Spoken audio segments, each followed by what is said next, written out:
lo saqué y lo pasé. Entonces aquí tenemos 50 estados seleccionados de los Estados Unidos. Y tenemos por otro lado el número de asesinatos, esto por cada 10.000 asesinatos, por cada 10.000 violaciones, asaltos por cada 10.000, esos son tasas. ¿Estamos? Son tasas de criminalidad. Y lo que se ha colocado aquí es, por ejemplo, aquí no tiene la descripción, pero estos son el número de asaltos por cada 10.000 personas en ese sitio. Entonces, lo que nosotros vamos a ver es cómo nosotros podríamos clasificar a los estados de acuerdo a la ocurrencia de delitos. Pero miren, si yo veo, tengo varios delitos. Entonces, como decía un compañero aquí, yo podría hacer un mapa solamente para hurtos, o un mapa donde tenga hurtos y robos, pero quizás para mirar la criminalidad como tal, me sea difícil. Un índice que utilizan para medir la criminalidad en los países es una tasa, que es el número de homicidios por cada 100.000 habitantes. Pero usan una sola variable y sacan la tasa. Pero si yo quisiera hacer un constructor por las tipologías de delito, sobre la naturaleza de los delitos, o las agrupaciones, o en alguna forma, ya no ahora aquí en componentes, sino en análisis factorial, verificar si la forma en que el Código Penal agrupa los delitos guarda una correspondencia como los delitos se relacionan entre sí en la vida real. Podríamos hacer ese estudio a través de una base como esta. ¿Me escuchan bien? Perfecto, profe. Ajá. Es que estoy escuchando allá atrás.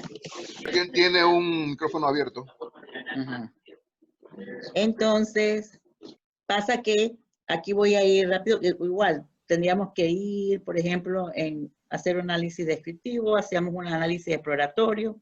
Quizás en algún momento les hago un ejercicio desde el inicio hasta el final. Cuando vamos a ver discriminante que pide normalidad y pide algunos asuntos en las variables, entonces allí le hago el estudio descriptivo desde el inicio para que ustedes vean la experiencia. En este caso vamos a usar usar los datos como están. Voy a usar análisis factorial porque estos análisis de componentes no me pide que los datos tengan un comportamiento probabilístico determinado. Me voy aquí y voy a descriptivos. Igual, si quiero, pongo los descriptivos univariados. Miren, esto va a ser una matriz grande, así que yo podría obviar la matriz de coeficientes y nada más ver la determinante, pero igual voy a colocarlas todos. En un futuro ustedes podrían hacer el análisis previo así.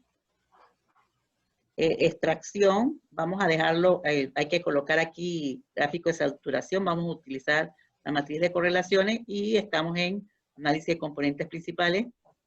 Ya aquí no voy a colocar tantas variables, no voy a retener tantos factores como variables haya, sino que me voy a ir directamente a lo que dice el primer concepto, que es que aquellos autovalores, recuerden, autovalores tiene que ver con variabilidad compartida. Correcto. Entonces, porque recuerden que los fenómenos, cuando estamos analizando un fenómeno con respecto a sus interrelaciones, la variabilidad se puede dividir entre la variabilidad total, que la variabilidad total es la fuerza en que se asocian los datos o las variables para perfilar el fenómeno en análisis. Está denotada por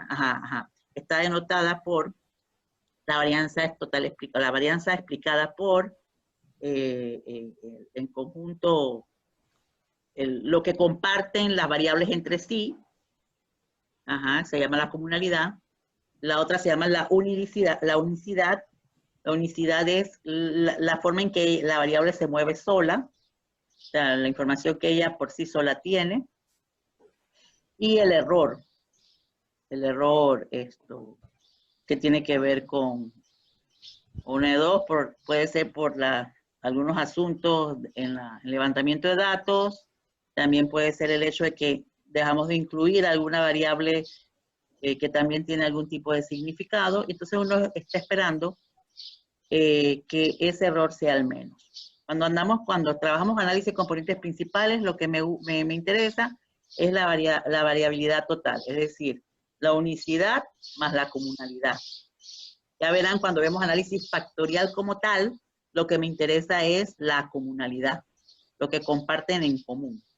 En componentes principales me interesa es la varianza total explicada, que viene dado por lo que comparten como tal, y esa unicidad, lo que trae la variable.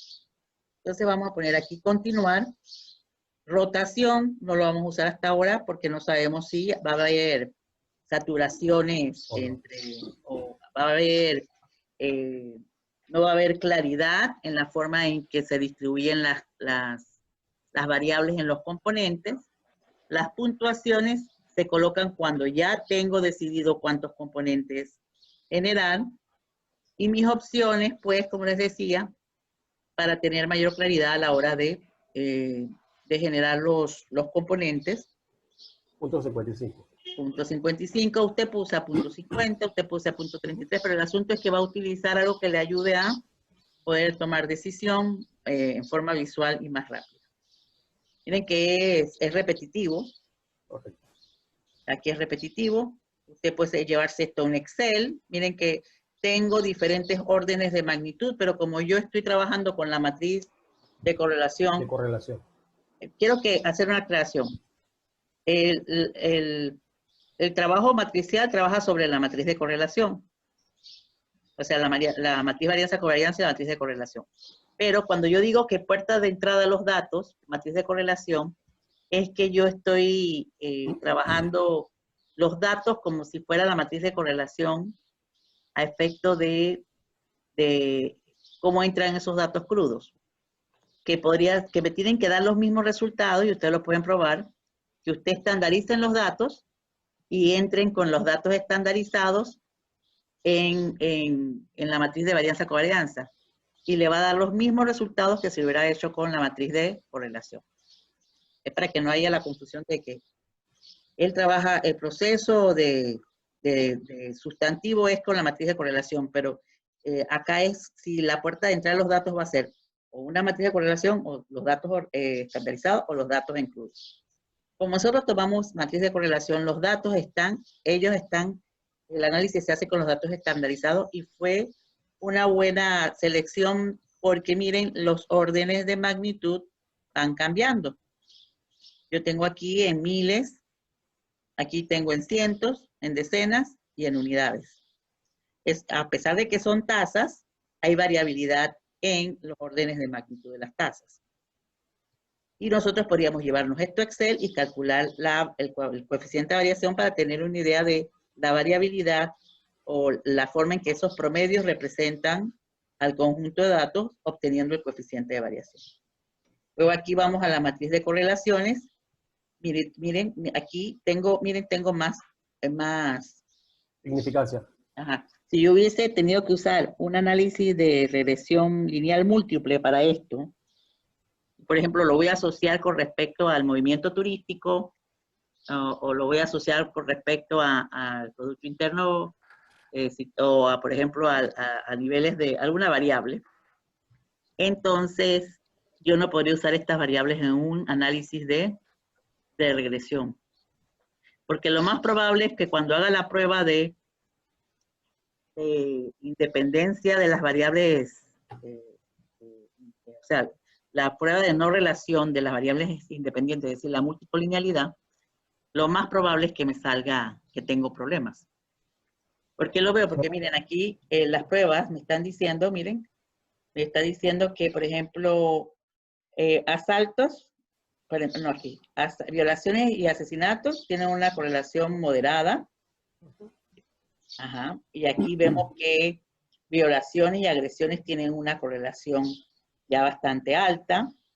Entonces nosotros estamos viendo que está entre altas, moderadas y algunas bajas, pero tengo pocas bajas. ¿Estamos viendo? ¿Por qué lo veo? Porque la prueba de hipótesis me está diciendo que hay muchas correlaciones o bivariadas que son significativas. Cuando veo Profesora, mi tengo determinante, una consulta ajá, con respecto a eso. Esos valores de 0, 0, 0 se ajá, contrastan con un 0.05, ¿no? Correcto. sí, sí, Sí. Entonces, si ese valor es menor a 0.05, la hipótesis rechazo, nula se se rechaza. rechaza, Correcto. así Ok, mismo es. Y la listo. hipótesis nula debemos recordar que es que no hay Igual a 0. correlación entre las variables. Exactamente, Correcto. O Ok, sea que entonces, estamos aceptando la hipótesis alternativa de que hay vasta correlación entre las variables exacto, por las pruebas, por el resultado de las pruebas en significancia que está en la parte inferior del rectángulo. exacto.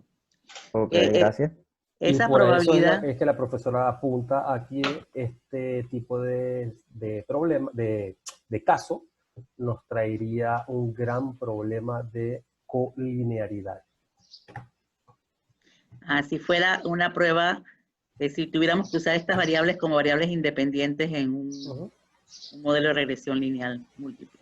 Así es. Pero yo necesito que en factorial haya un grado de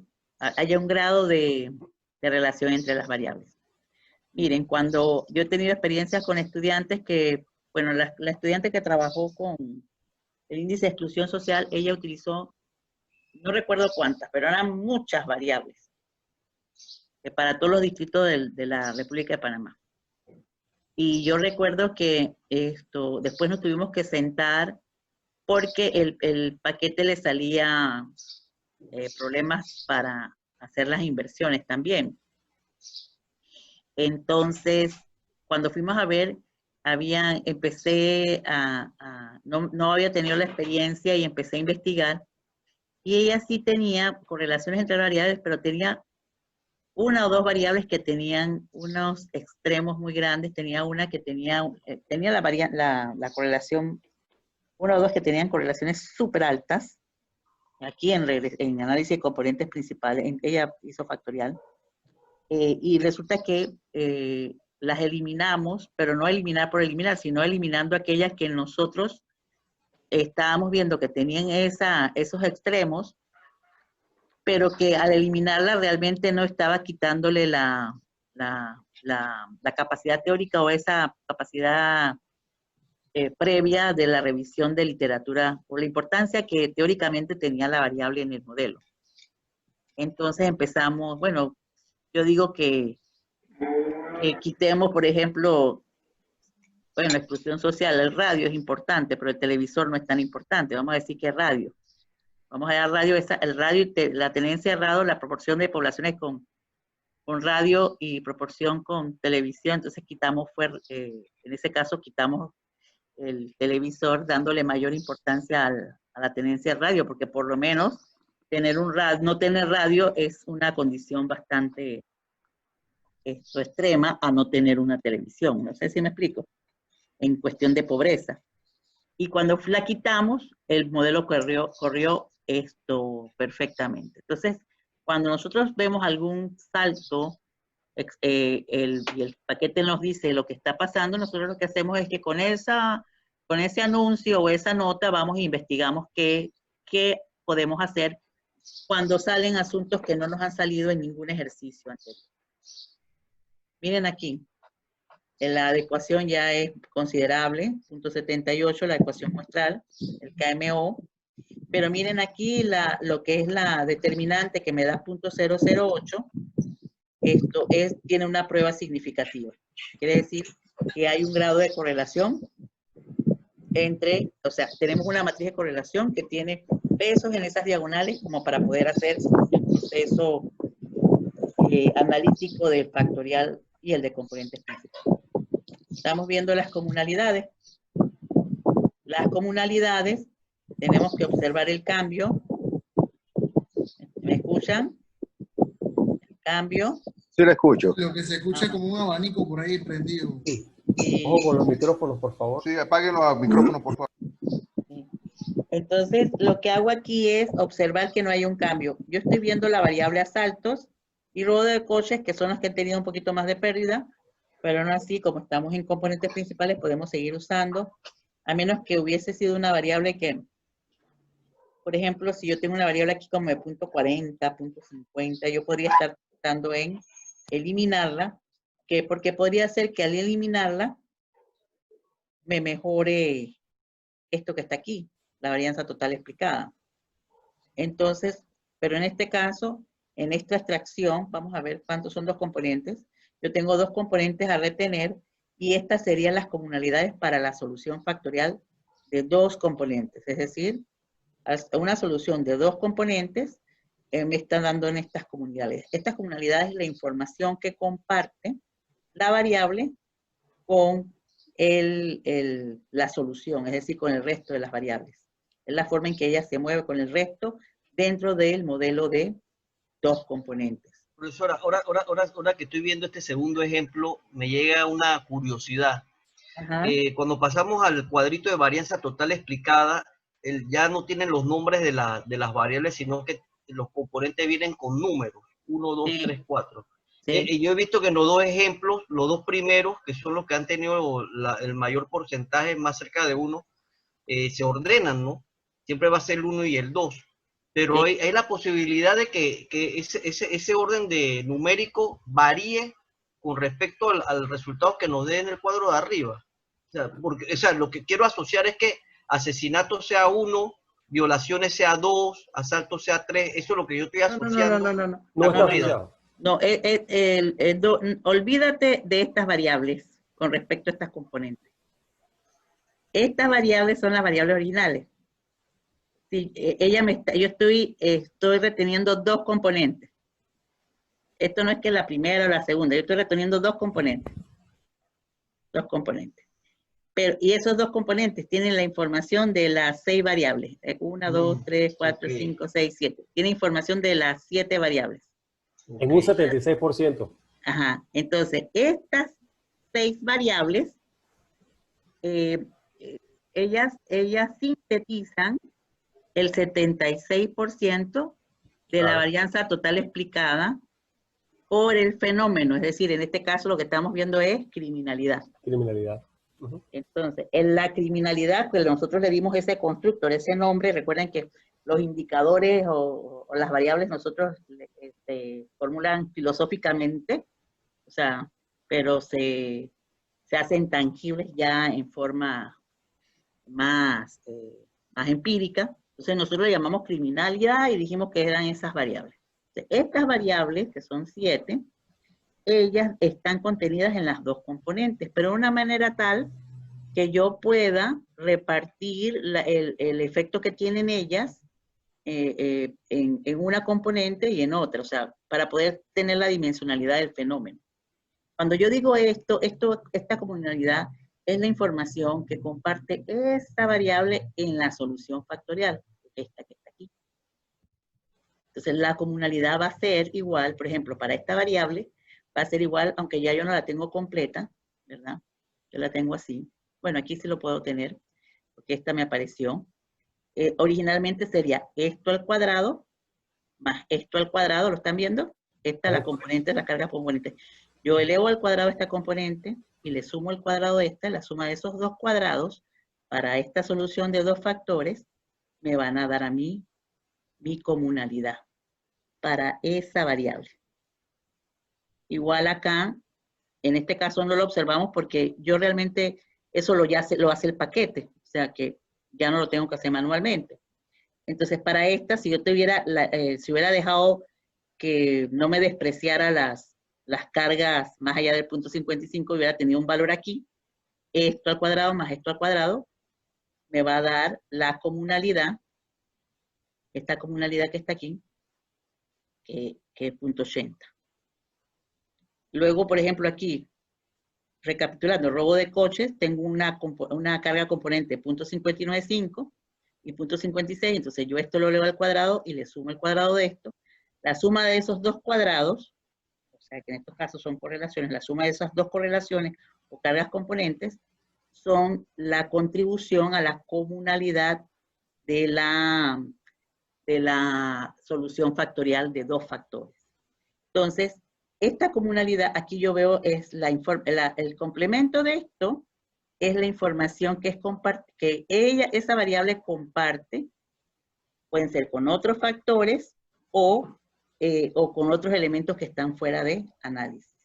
O sea, yo necesito que mi comunalidad sea alta para decir que la solución también lo es. Pero en análisis componentes solito como tal, a mí me interesa esta que está aquí, la varianza total explicada. Toda, porque esta tiene la comunalidad y la unicidad. ¿Me explico? La unicidad es la que las variables por sí solas están generando al componente. Lo que yo tengo que observar aquí es que los cambios no sean bruscos. Entonces, esto es un indicador, o por ejemplo, podría ser un indicador de que también mi solución, cuando veamos factores, es buena. Si hay alguno que está muy bajo, entonces yo tengo que decidir si lo voy a eliminar o si voy a agregar un factor más. Eso es cuando veamos factorial. Porque en el factorial sí yo necesito más retención de la información que corresponde a la matriz de correlaciones. Observen esta aquí, varianza total explicada. Esto que decía el compañero, 1, 2, 3, 4, 5, no es que es la variable 1, no es que la variable 1 asesinatos ni violaciones. Estas son las nuevas variables. Recuerden que se crean tantas variables, o sea, yo puedo generar tantas variables o sea, tantos componentes como variables haya. Pero esta componente 1 es la combinación lineal de todas las variables recogiendo la mayor información posible. Esta componente 2 es la combinación lineal de todas las variables recogiendo las segundas contribuciones más importantes, porque aquí es en jerarquía. Ella no trabaja jerárquicamente los originales, lo que va a trabajar jerárquicamente son los componentes. Y luego el trabajo aquí es decir, bueno, si yo retengo dos componentes, ¿a qué están dando cuenta el componente 1 y componente 2 con relación a las variables que tienen presencia en cada uno de ellos? Entonces, como observamos aquí, yo digo, punto 73 no es 1, hasta aquí es mayores que 1, iguales o mayores que 1. Pero si yo veo aquí, por ejemplo, aquí hay 10% de varianza, de 10 puntos porcentuales de ganancia si yo estuviera reteniendo 3 factores. Eso va a depender de usted si, por ejemplo, usted hay una variable que no cayó en ninguno, porque también puede pasar que ni en la primera ni en la segunda le caigan alguna de las variables y usted necesita una de las variables y aunque haga rotación no se acomoda. Entonces usted podría tomarse la posibilidad de tomar una variable adicional. Pero eso se lo va a hacer el ejercicio de estar visualizando la interpretación. Entonces no cumplo el de Eigenvalue mayor que 1, pero no cumplo el de entre 80 y 70. Pero tampoco es que esto es una camisa de fuerza. Vamos a decir que ya estoy reteniendo el 76% de la información de la varianza total explicada por el modelo factorial. Aquí tenemos el script law. Miren que aquí es donde empieza a ver. Yo decía que entre 2 y 3. ¿Ves? Eso lo vamos a ir analizando. Y aquí me quedo con las dos componentes. Bueno, aquí es donde está, como dice un buen panameño, la pega. La pega, ¿por qué? Porque ya yo estoy viendo aquí que no tengo presencia de estas variables en la segunda componente, pero sí la tengo en la primera componente. ¿Y qué vamos a hacer nosotros aquí? Vamos a hacer una rotación factorial. La rotación factorial, como les decía, pueden ser de tipo ortogonal o de tipo oblicuo. Las ortogonales me garantizan que se mantenga la primera y la segunda componentes independientes, pero reorganizando la información de manera tal que yo pueda tener más claridad en su interpretación. Cuando yo hago rotación, nada de estos elementos cambian. Nada, no cambia la matriz de correlación, no me va a cambiar el KMO, ni me va a cambiar la comunalidad. Vamos a hacerlo ahorita. Ya quedamos en que nos vamos a quedar con 2, pero aquí a esto se llama, hay una saturación. Hay una saturación porque este fenómeno, aunque esté inverso, esto está muy pesado aquí y aquí yo tengo casi paridad entre una y otra. Entonces, para hacer una rotación, ¿me siguen? ¿Hasta aquí? ¿Aló? Por lo menos uno hola, por favor. Sí, estamos. Ahora, antes de que haga la rotación, Sí, profe, le vemos. Ajá. Antes de que haga la rotación y tomando un gancho de la pregunta que formuló el compañero Francisco ahorita, la pregunta que yo tengo es, en esta matriz de componentes que en este momento aparece en pantalla, de ella podemos concluir o constatar cuáles son las variables que componen cada uno de los componentes. ¿Es así? Exacto, exacto. Perfecto. Listo. O sea, pero aquí, por ejemplo, yo estoy reteniendo 2 y tengo una que tiene casi todos los pesos. Sí. Los pesos pueden ser en valor absoluto, o sea, en valor absoluto. Ok. Entonces, yo quisiera ver si hay una forma, o sea, un trabajo donde yo pueda reorganizar la información para entender mejor esa estructura de datos. Okay. Esa dimensionalidad de la información provista por las variables. Entonces, usted se va aquí y hace un análisis, nuevamente, me voy a Factor, y yo le voy a pedir, aquí en rotación, bueno, aquí está el Varimax, es el más utilizado. Ustedes si van a revisar literatura, van a encontrar que este es más utilizado. Yo no he hecho oblicuas porque generalmente a mí me interesan las componentes principales o los factores que sean independientes. Pero va a depender si usted los quiere así o simplemente necesita ver la dimensionalidad en alguna medida.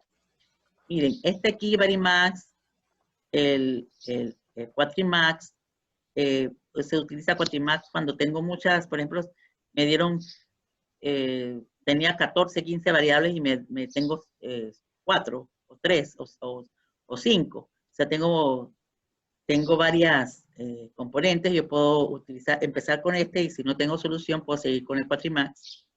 O usar el Equamax, que es la combinación de ambas. Ellos tienen una serie de criterios, eso yo también se los proporcioné en la ayuda del demo de Chiriquí que está en Word. Y estas ya serían de tipo oblicuo. Yo voy a usar una Varimax para ver si se acomodan los datos. Hacemos gráficos de saturaciones, continuamos, y ahora sí voy a pedir que me guarde las variables, y esta voy a dejarlas allí en el evento de que vamos a quedarnos con esa rotación. Si no, entonces lo que hacemos es que volvemos, hacemos y después, bueno, vamos a hacerlo después. Continuar. Recuerden que eso se hace al final. Y aquí pues se mantiene punto 55 y le damos a aceptar. Miren que aquí no hay ni un cambio. Y en las comunidades tampoco. Las comunidades van a cambiar en la medida en que yo extraiga más o menos componentes. ¿Estamos? Esto va a ser afectado por la cantidad de componentes. Por eso cuando vieron que teníamos tantas variables como componentes, esto daba igual, 1 y 1. ¿Se acuerdan? El primer ejercicio. Así es. Entonces, porque aquí el juego es cuántas componentes voy a quedar que retengan la mayor información. Entonces aquí vimos, aquí tenemos, ella me genera esto, pero voy conservando casi la misma información, ¿verdad? Eso es lo que me coloca esto aquí, porque ella se lo coloca por defecto, pero esto puede cambiar. Estos resultados pueden cambiar un poco dependiendo del tipo de extracción. Aquí tenemos miren, no cambia porque recuerden que la variabilidad sigue siendo la misma. Aquí tenemos mi primera componente, aquí tengo mi segunda componente. Esto no siempre es así. Hay un ejercicio que yo les voy a desarrollar y yo les voy a grabar. Es un poquito más largo, pero para que no tenerlos aquí pendientes sino que lo puedan ir viendo por paso, de todos los asuntos que uno puede hacer cuando no logra la separación de las cargas componentes. ¿Por qué necesito la separación? La separación es importante para dimensionar lo que la componente está, cuáles son los factores latentes dentro de la componente. Cuando digo factores latentes es hacia dónde está perfilando. Porque las variables como asaltos, en este caso, robo, hurto y robo de coches, ellas están relacionadas entre ellas y con la componente. Y asesinatos, violaciones y agresiones, ellas están relacionadas fuertemente con la componente y entre ellas. No sé si me explico. Correcto, sí. Pero estas de acá, no guardan, no tienen una fuerte, al hacer la separación, yo puedo decir que en el mundo de la criminalidad, yo podría clasificar los estados. Si, por ejemplo, lo que le decía, un problema para clasificar la criminalidad en los países es que generalmente lo vemos sobre los robos y los hurtos, perdón, los robos y los asesinatos. Pero cuando vamos a compararnos, en todos los países usamos la tasa de homicidios. Usamos una variable. Entonces, porque son las que más afectan pues a la persona, las que más temor generan. Pero no quiere decir que todas las personas, aunque hay una alta criminalidad en un país, no todas las personas realmente están expuestas a un asesinato. Porque pueden ser que hay un alto volumen de crímenes como homicidios, pero son debido a entre personas que están en el mismo grupo antisocial. Correcto. Pero si tú estás fuera de eso o no estás en una zona de riesgo, quizás es poco probable que tú... Entonces, eso lo usamos. Entonces, podemos decir que una ciudad es muy violenta porque su tasa de homicidio es muy alta, pero no sabemos realmente cuál es el grupo vulnerable allí. Que si tuviéramos un indicador como este, que es de construcción, yo puedo entonces clasificar la criminalidad viéndolo desde dos dimensiones. Y si ustedes ven la primera dimensión, que me asaltan, generalmente me asaltan ¿para qué? Para robarme, un asalto, entraron, secuestraron, robaron y se fueron, por decirle. Hubo robo, hurto, robo de coches. Entonces, si estamos viendo, ahí están los delitos que guardan relación con cada componente. Sí, eso sí, pero esos delitos, los primeros en la primera componente guardan relación con cuando te violentan sobre tus recursos económicos y materiales. Tus asuntos económicos y materiales. O sea, en cambio, los asesinatos, las violaciones y las agresiones tienen que ver más con la intimidad de la persona, con su integridad física. Agresión física, sí. Entonces nosotros podemos dividir los estados sobre su nivel de violencia, alta, baja, moderada, así como vimos con la pasta de dientes. La podemos clasificar de acuerdo a estas dos características. Incluso como tenemos estados, se podrían colocar en un mapa. ¿Ves? Así como quien era el compañero que trabaja cartografía. Edgardo de la Cruz. Edgardo, sí. Ajá. Entonces, aquí nosotros podríamos entonces poder hacer mapas de calor, de colores, donde nosotros vamos colocando de acuerdo a pues, las clasificaciones que le hemos dado según el indicador. Y yo también podría utilizar esto, por ejemplo, para confirmar, pues yo solo estoy hablando porque yo no soy abogada, pero yo trabajo en este mundo. Claro. Y trabajé en una organización de las Naciones Unidas que tenía que ver con el combate del crimen y la droga. Y nosotros podríamos hacer una clasificación y decir, bueno, los legisladores y los estudiosos del derecho tuvieron mucho acierto teórico y filosófico, aquí tenemos también un psicólogo, teórico y filosófico, en clasificar los delitos contra el patrimonio y contra la integridad física. ¿Ves? Entonces yo tengo una confirmación de lo que en la teoría hicieron clasificaciones, cementaron teóricamente, filosóficamente los delitos de acuerdo a esa naturaleza. Pero en la práctica, los números también hablan y me están corroborando que la forma en que se clasificaron fue la correcta. Así es. No sé si me explico. Entonces, me sirven para clasificar, pero también por otro lado me sirven para saber cuáles son los factores subyacentes al fenómeno criminalidad. Entonces, hay dos factores. Entonces, si tuviéramos más delitos, los que tienen que ver con cosas del Estado, con cuestiones ambientales, entonces quizás ellos van a tender, aunque parezca mentira, esos datos, sin saberlo, porque esas variables que escogimos van a tender a reorganizarse de acuerdo hacia dónde tienen las relaciones subyacentes. hacia donde ellas están más asociadas. Y podríamos ver con otra tipología que podríamos confirmar otras maneras en que fueron clasificados. También yo podría tener una nueva metodología para clasificación. Aquí hay un compañero, Antonio. Antonio, ¿dónde es que tú trabajas? Tribunal electoral, profesor. Bueno, tribunal electoral. Bueno, tribunal electoral, registro público, vamos a suponer Contraloría. Cuando vamos a segmentar los lugares poblados, de acuerdo a si son urbanos o rurales, y hay el intermedio, no sé si semirural o semiurbano, no sé cómo es que le llamen. Hay una metodología dictada por un estándar internacional. Bien.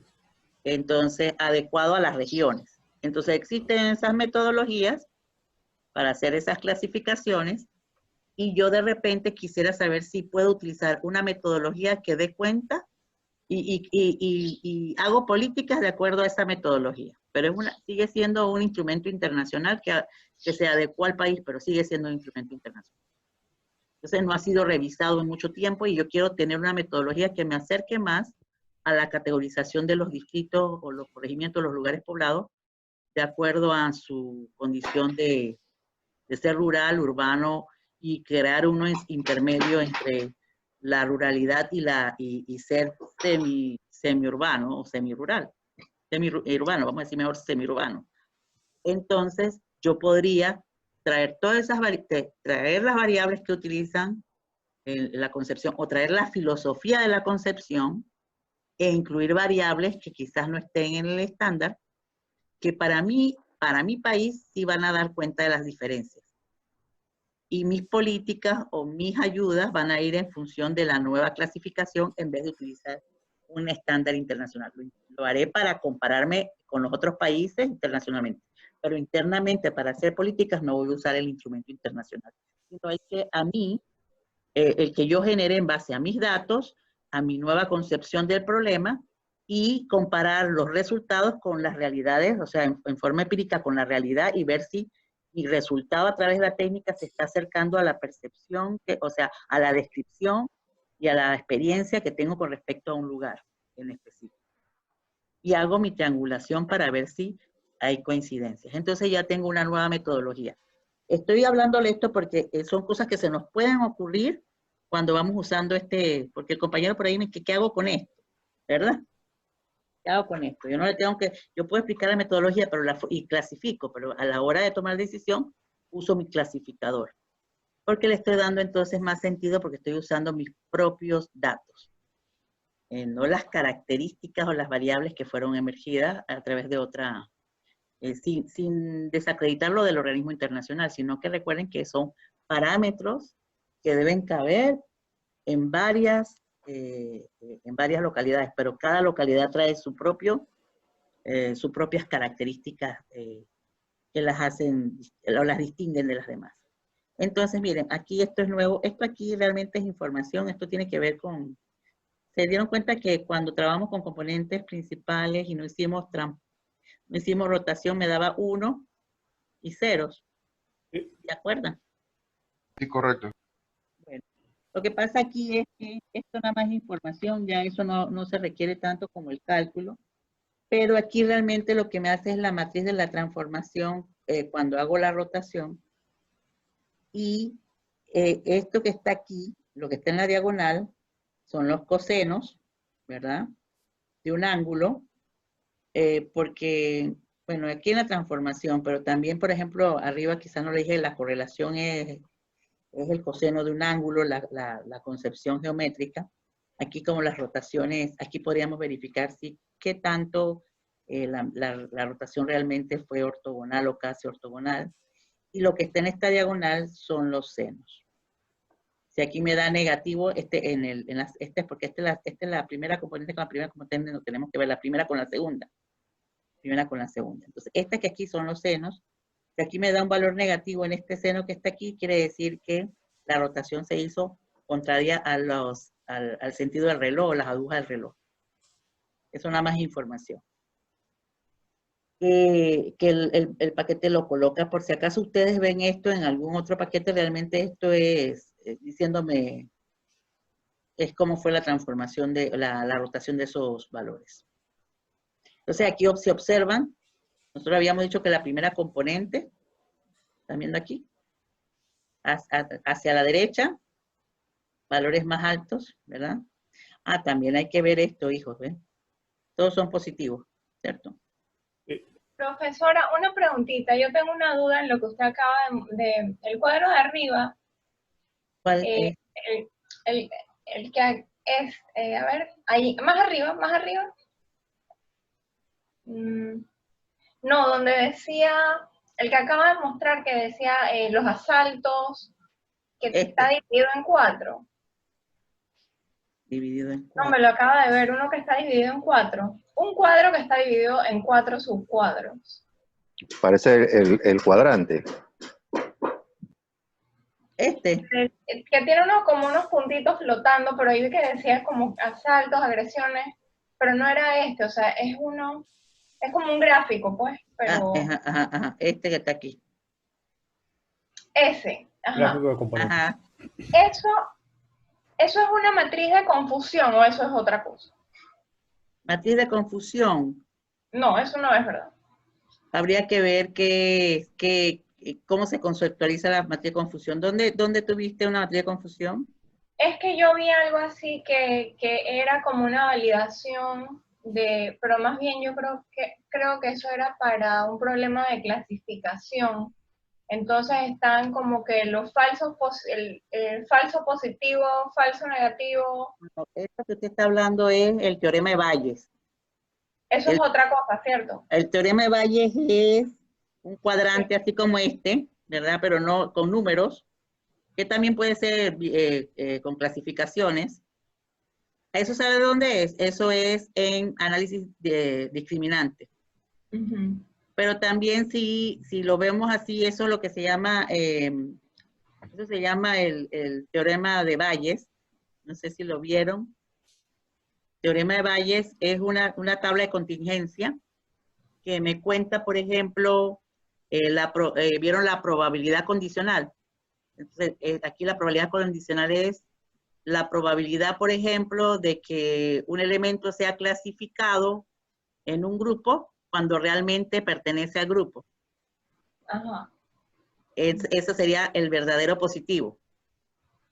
El verdadero negativo es que la probabilidad de que sea clasificado, no sea clasificado, la probabilidad de que sea clasificado un grupo, dado que realmente está en el grupo. La probabilidad de que sea clasificado en un grupo, dado que no pertenece al grupo.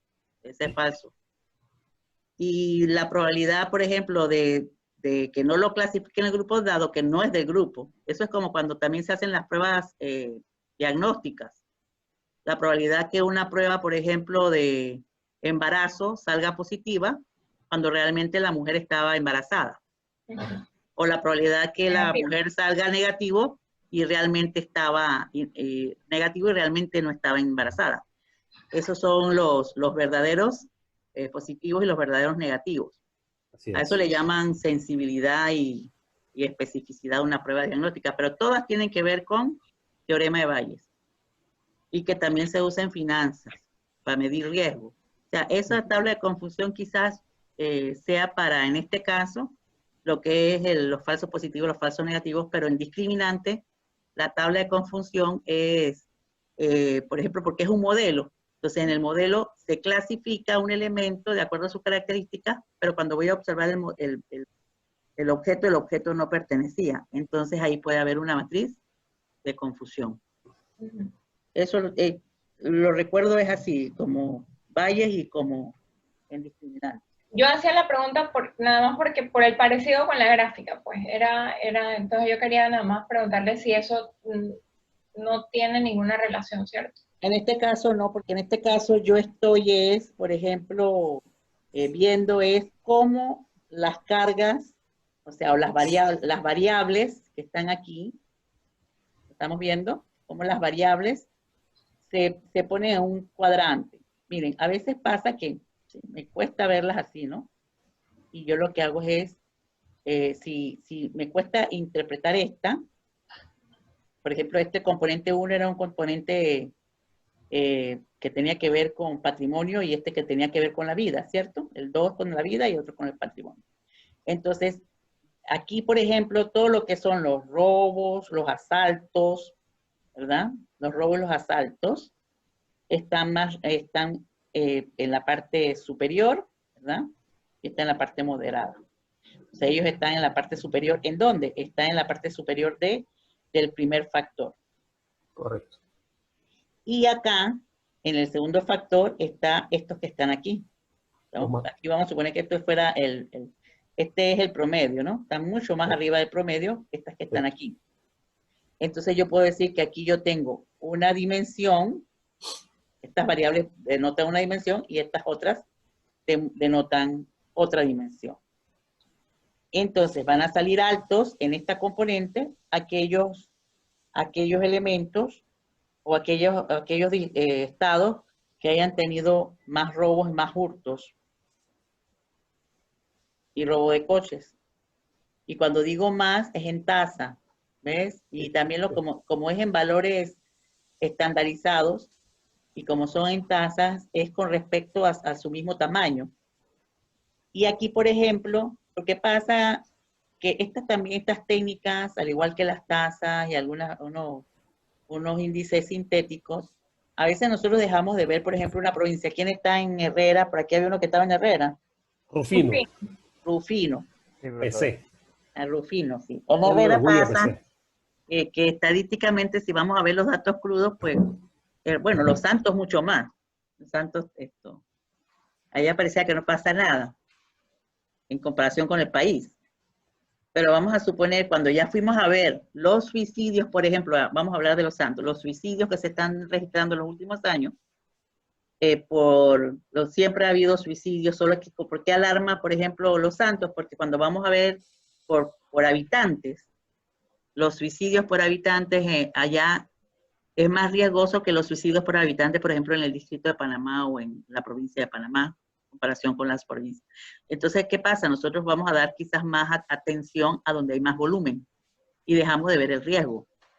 O, por ejemplo, la tasa de divorcialidad en Herrera es alta, aunque en Panamá sea donde se registren más delitos, más procesos de divorcio. Pero resulta que allá, exactamente cuando usted ve Chitré y ve los otros distritos, Chitré en concentración con respecto a la población, tiene zonas de riesgos más altas que las que pueden estar ocurriendo en San Miguelito o en el distrito de Panamá.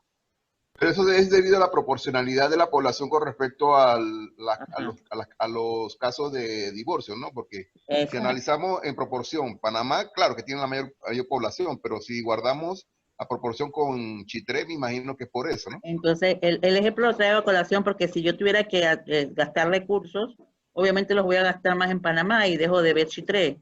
Pero las intervenciones en Chitré quizás tengan que ver más con riesgo o promociones de que el matrimonio sea una especie, como es una especie en vía de extinción, pues veamos cómo se mantiene unida y no muera. Entonces serían distintos las acciones. Una quizás volumen en carga de presupuesto por la atención y la otra quizás por efecto de riesgo que está significando con respecto a la población. Entonces, ¿qué hacen estas técnicas? Estas técnicas me ayudan a también poder visualizar algunos asuntos, ver comunidades, si fueran comunidades, que nunca las hubiera visto, porque matemáticamente ellas no ponderan. ¿Sí? Entonces, aquí, si nos cuesta un poquito verlo así, ustedes pueden, por ejemplo, tomar la matriz esta de las cargas y las pueden graficar en Excel como gráficas de línea, ¿verdad? En el caso de que yo tuviera, por ejemplo, pero aquí sí teniendo todos los valores, o sea, teniendo todos los valores, es decir, sin despreciar la carga. Todas las cargas mayores de 0.1 las dejo. Y yo podría entonces en un gráfico de líneas, donde esto está en el eje de las X, y tengo todos los valorcitos completos, o puedo hacerlo también con este, ¿ves? Ah, bueno, este no lo he hecho, porque no lo corrí, también lo puedo hacer con el de los coeficientes, Con el de los coeficientes también lo puedo hacer y yo puedo ver hacia dónde está perfilando el componente, si no lo veo claramente aquí. Pero aquí, bueno, gracias a Dios se ve que es clarito, si no lo veo visual, hacia dónde el componente va a generar su respuesta. Entonces ya aquí lo que cabe es tomar, por ejemplo, a ver,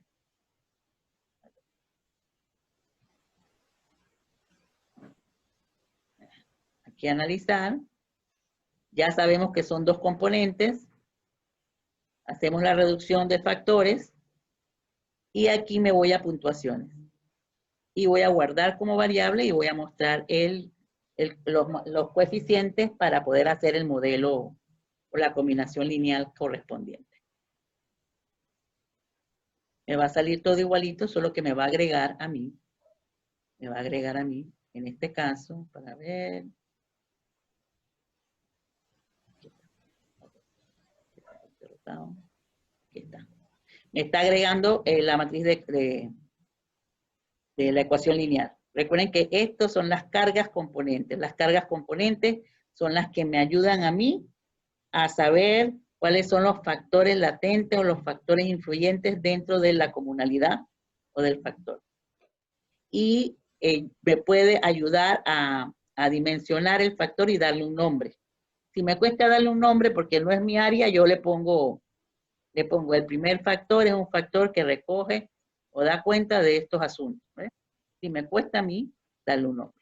Y aquí ustedes van a tener, lo que les decía, aquí tenemos para generar el modelo, porque ya me voy a quedar con el modelo rotado. Entonces voy a tomar estos que están aquí y los pongo un modelito, donde digo que la componente 1, o pongo Y1, que es igual a delitos que afectan las pertenencias de las personas, o delitos, como lo dice el jugador, los delitos contra el patrimonio, y Y2 va a dar cuenta de la seguridad física de las personas, la seguridad de su integridad física. O podemos decirlo como lo dice el jugador, en el caso de que son delitos contra la integridad física de las personas. Si nosotros no conocemos estos conceptos, decimos que tiene que ver con la seguridad física de la persona o su vida, y las otras tienen que ver contra sus bienes materiales. Y escribimos el modelo. Y1 va a ser igual a menos 2.28 por asesinato, o Z1, recuerden que son Zetas, valores estandarizados. Y cuando ya tenemos nuestro modelo a la hora de presentarle los resultados, podemos entonces ver aquí que vamos a tener el FAC1 y el FAC2. Nos vamos aquí, miren que es análogo el análisis. Yo voy a colocar aquí, el primero era patrimonio, ¿no? Correcto. Y vamos a poner vida. Son delitos contra la vida y contra el patrimonio.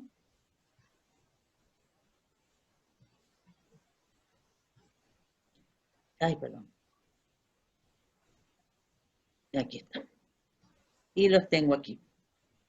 Igualmente usted podría hacer clasificaciones.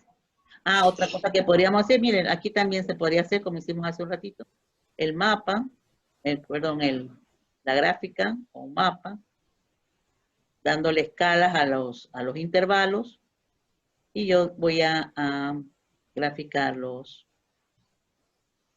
componentes. Yo podría poner aquí los estados, y en opciones voy a colocar mostrar el gráfico con las etiquetas.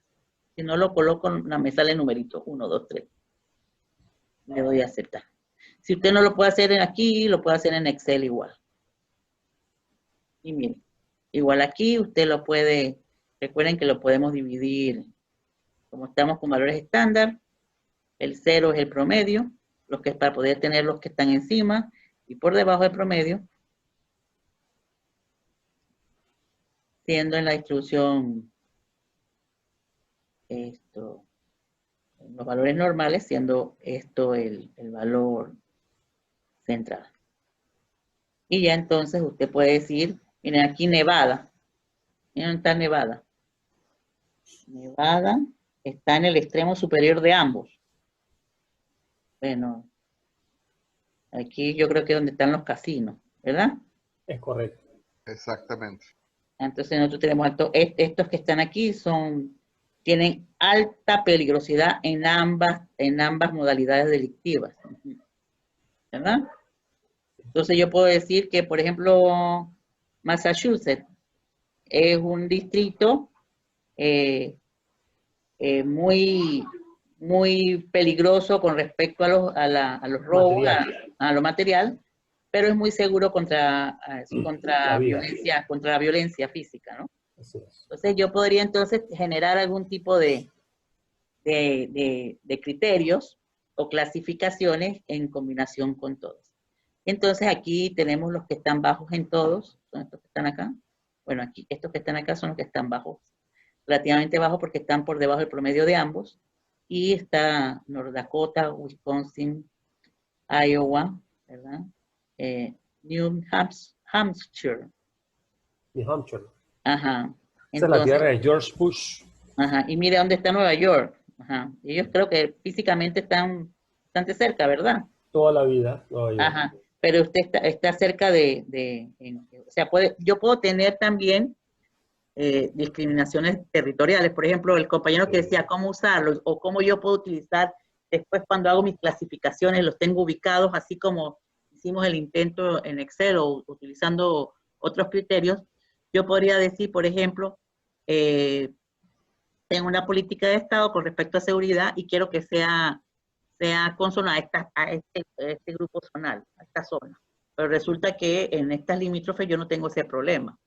En salud también, de repente las políticas de salud o las regiones de salud se dividen en forma territorial, por la forma de la distribución de los recursos, pero puede ser que un programa de salud pública quepa igualmente en dos distritos que están alejados territorialmente, pero ellos territorialmente están alejados, pero en sus características son similares. Yo puedo tener un distrito que esté a más kilómetros de distancia de otro, y resulta que ellos podrían tener el mismo programa o la misma personalizar el programa para ellos o un grupo parecido, aunque territorialmente ellos no estén ubicados en forma cercana.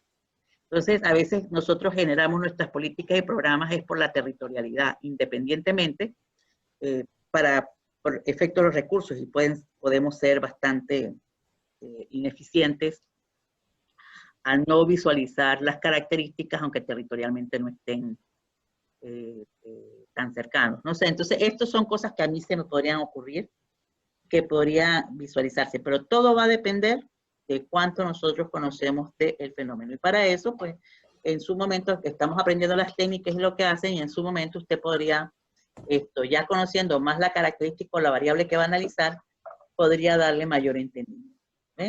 Imagínense que usted, por ejemplo, analista de datos, una compañera decía que ella quería estudiar esta materia y estaba estudiando estadística porque ella sabe que hacia donde apunta son la ciencia de los datos. Entonces, la ciencia de los datos, es utilizar todos estos programas, estos sistemas que existen, pero recuerden que hay que tener primero entendimiento del problema que vamos a analizar y también entendimiento de la técnica que se está aplicando en esa administración de datos. Porque podríamos tener resultados o la mejora de los resultados o el acomodo de la información va a ser muy aleatorio. Entonces tenemos que tratar de combinar experiencias, llevar a una mesa, por ejemplo, ¿qué haría yo? Yo llevaría a la mesa de un grupo de conocedores matemáticos y no matemáticos o sustantivos para expresar lo que nosotros como matemáticos vemos en los resultados, y ellos podrían ir dándole la interpretación práctica, ¿no? Como el compañero Antonio que está en el tribunal, que por ejemplo, esos saldos migratorios que hay ahora en las provincias, porque tengo saldos migratorios negativos en una, entonces él está observando los lugares del cambio de residencia. Eso le permite tener una conjunción pues de los resultados, y el que el matemático está viendo es el número y la interpretación matemática, más no así como podría ser interactúa una política, en una política. O sea, entonces tenemos que, a veces pasa que nos toca actuar como interlocutor de los datos, porque a veces la gente que tiene que usarlo, aunque usted se lo esté dando así masticadito, no sabe qué hacer. Entonces, para que puedan usar nuestros datos y la interpretación, a veces nos toca hacer un poco más allá para que entiendan que eso tiene un significado para la vida práctica. Vamos. Entonces, esto voy a cerrar aquí. ¿Vale? A ver. Ah, pues me dijiste que yo me puedo cambiar rapidito.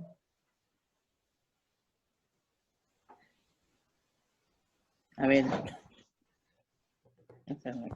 Bueno, yo lo que voy a hacer ahorita.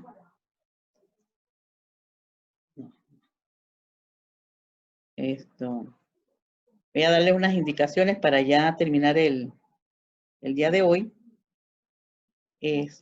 Hasta ahora, ¿tienen alguna duda? Ahora con la práctica la pueden reforzar. Igual ustedes me pueden llamar. Están oyendo esa bulla en la cocina. Este es Francisco. No, esa soy yo. Ah, perdón, Francisco. Bueno, yo no, mi hija, sí, se trae aquí. No, ya yo cociné del medio tiempo, ya arreglé todo, ya. Oh, 10 minutos. 10 minutos, no, vaya. Ya yo salgo,